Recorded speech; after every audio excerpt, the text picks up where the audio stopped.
All right, The Grudge 2. I watched 2 and 3 because they were sitting here. They're really the only movies I had access to that day. And so I said, screw it, let's throw them on. Now, bear with me because I watched both of these like days ago now. And I haven't even looked at my notes. You guys know me. You know me. It's a one take. There's not any thought put into it. You don't like that structure. You don't like this. You know where to go. It's fine. So, let's talk about this movie or how I remember it so people can be like, what are you talking about? That's not what happened? Okay, that's not what happened. Fine. All right. Grudge 2. Another solid opening. I'll give the franchise this, the American version of this franchise. 3 solid openings. Now, we'll stick for the other one, obviously, in the next review, but this one, yeah, another solid opening. I was surprised. I was like, oh, wow. Here we go again. Cool. All right. So, this time we get, Buffy's sister, Sarah Michelle Gellar's sister, and she is sent to check in on her sister by her mother. And this movie jumps all over the damn place. It's like on this story, then it's over here, then it's over here, then it's over back here, then it's back there, then it's over here, and it's like, Jesus Christ, who's what again? Where are we? What? Huh? Okay. Did get me. I don't want to say I was confused, but I guess I just kept getting myself slightly into a part of the movie, and then it would just kind of switch back to another character doing another thing, and it wasn't really connected to the other thing all that much. So I was just like, okay, and then you start focusing on that thing, and then it cut back, and you'd be like, oh yeah, okay, what was happening last time with these people? You know what I mean? Like, because they weren't super intertwined outside of just the grudge, the curse, I just found myself to be kind of disconnecting each time it would cut away from each of them. But anyway. Yeah, so I can tell you, being a step parent, that's an uphill battle, man. Seeing this woman come in and try to be the stepmom and all that, I was just like, damn, man, she's trying here.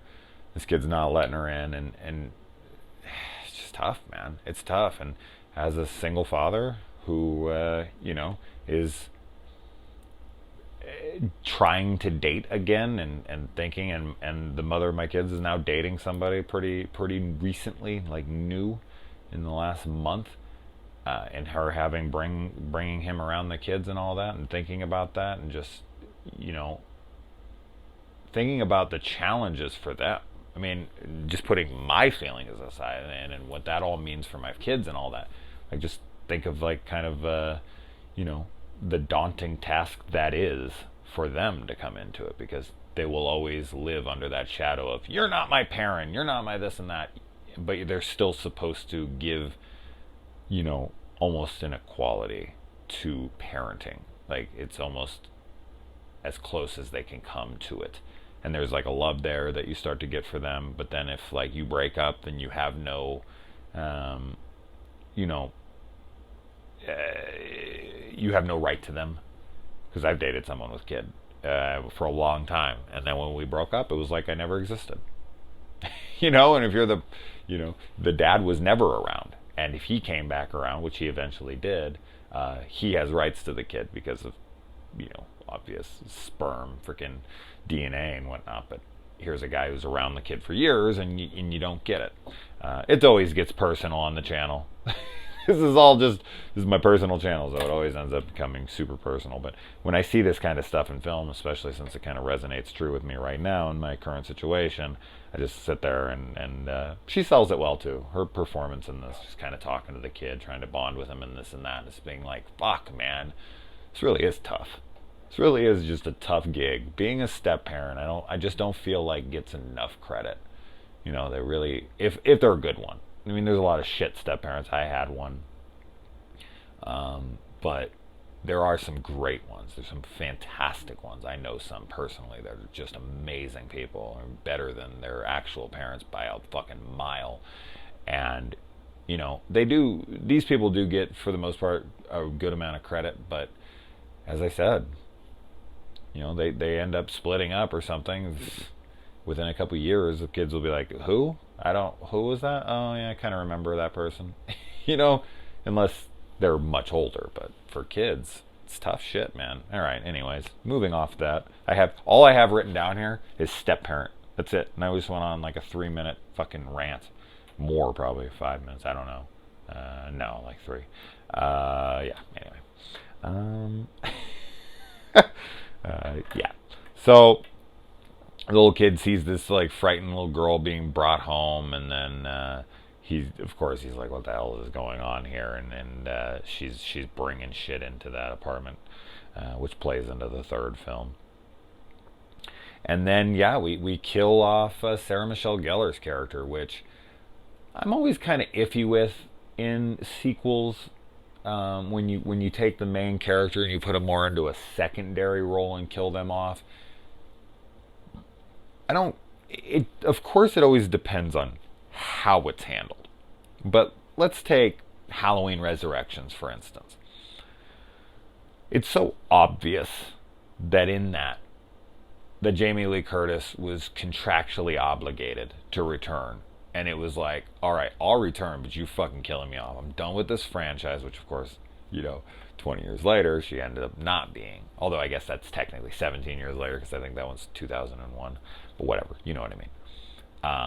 But it's just so obvious that it's like, okay, write me out of this shit. Like, let's get me out of this franchise. Who knows what Sarah Michelle Gellar's contract read in this? Because I would feel like they would want Sarah Michelle Gellar back, That would be a bigger box office draw. That would be a bigger rental sales draw, whatever. I don't know. Did this one go to theater? I think it did. I think the third one was the only one that was like straight to DVD.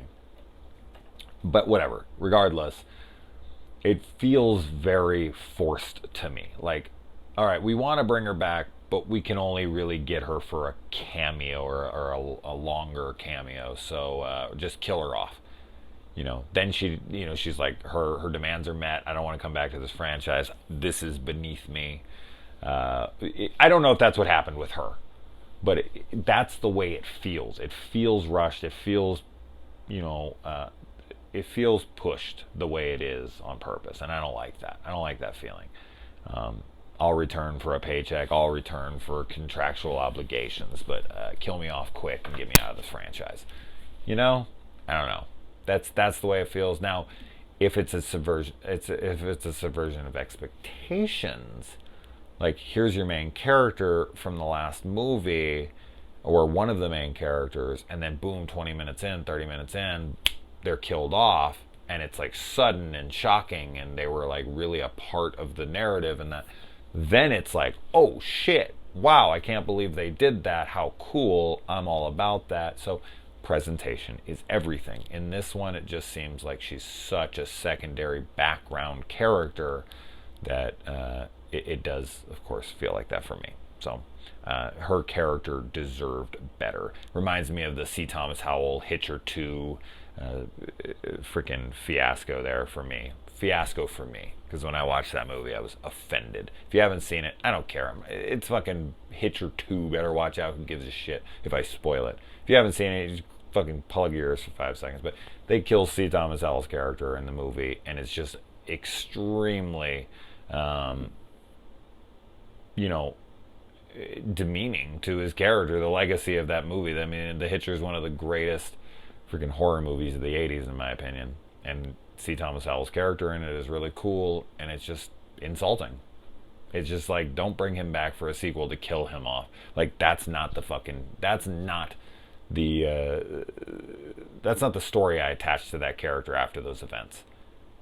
If you want to present it in a fine way and you want to kill him off in some really cool way, then fine by me. But don't just bring him back just to get people in this, like, oh, he's back in it, and then kill him off like 5 minutes in, and then go like, oh, wow, we got you. No, you didn't. It's poorly executed. Same with this. Anyway, one of the 2 chicks that lock the girl in the closet. Now, that girl in the closet's fine looking, don't get me wrong, but the 2 chicks who lock her in there, they can lock me anywhere they want. Both of those girls are gorgeous. The Asian chick ends up going to a hotel by the hour with her boyfriend or a John. I think it's her boyfriend. But while he's in the shower, she is. Here's something this movie does that I'm not really sure how I feel about it. In a way, I kind of think it's interesting and inventive-esque. I shouldn't say it is inventive, but what they do in this movie is they take the iconic kills from this franchise, whether it be in the original Ju-on or the previous installment of this American franchise, like the Kyako under the sheets or something. They take the scares that we already know, and then they set them up the same way and execute them differently. So now, I was gonna say, how many different ways can you do it? But you can do it in a trillion different ways. So I'm gonna stop myself from even trying to play devil's advocate there. There are plenty of ways to use Kyako or her kid. But it all just feels rinse lather for me in this franchise. Although I'm going to make a very controversial opinion towards this franchise when we get to the next review, but that's nothing new for me. And Miyaki, is that Miyuki, I think, is the Asian girl's name. It's a good scare. The under the sheets guy. The dude's still in the shower, the mirror gag, like her behind the mirror and all that. Cool stuff. I did like that a lot. But as I said, it's the setup is something.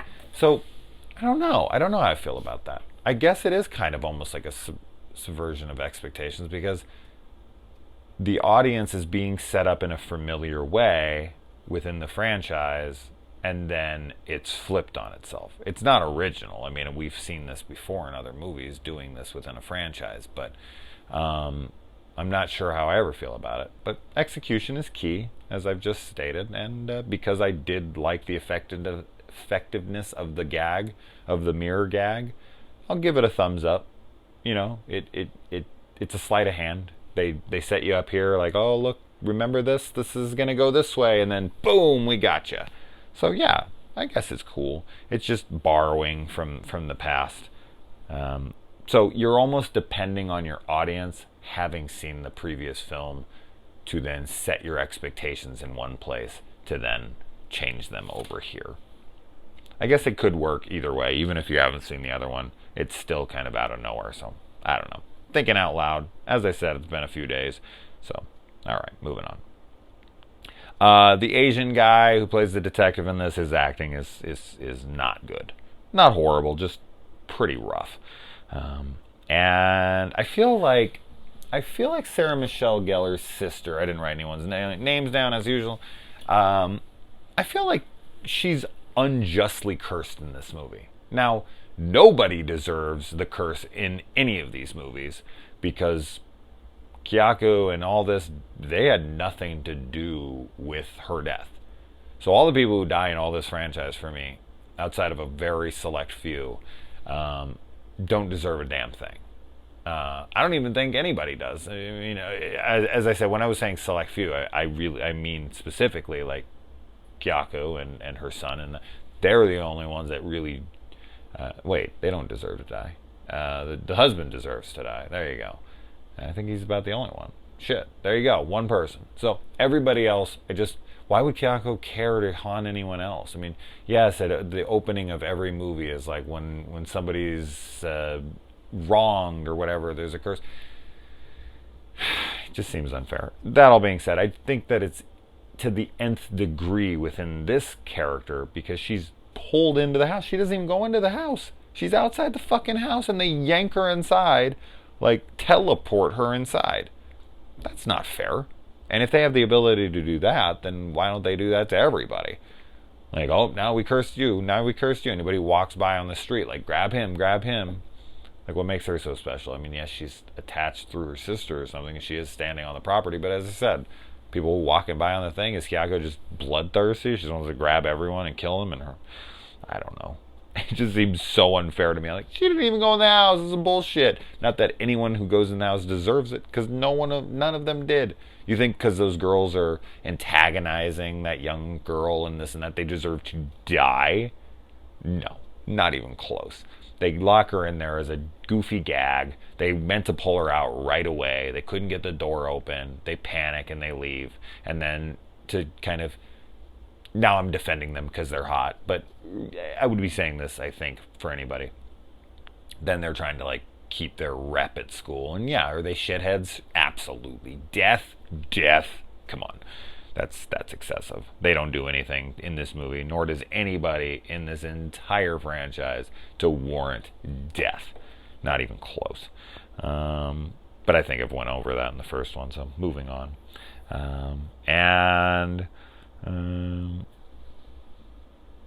The peekaboo with the dead kid scene, I thought that was cool. The guy on the bus, peekaboo. He's like whatever language he's speaking in that sequence, and then she keeps looking over, and then we see the kid.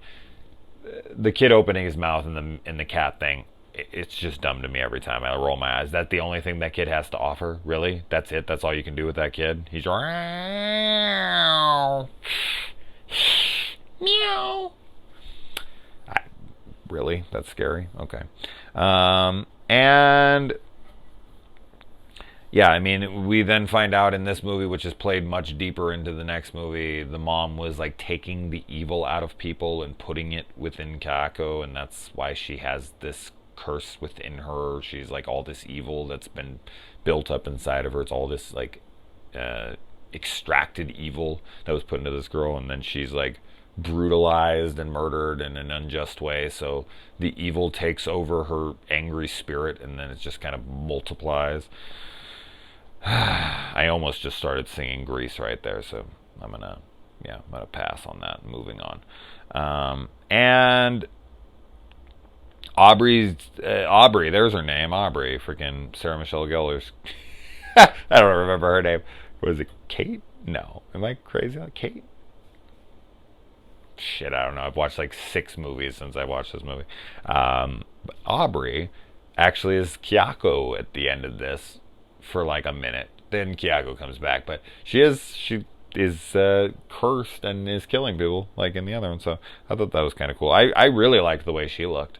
I actually much preferred her to the way Kyako looks in this movie. So I dug that. And then the sweater gag at the very end where the girl's pulled down through the sweater and then the arms come out of the sweater onto the kid and all that. Really cool. I really liked that gag a whole bunch. So good on them. I liked the second one better than I liked the first one, for sure. Not much better, but I did like it more. Let's move on to the third.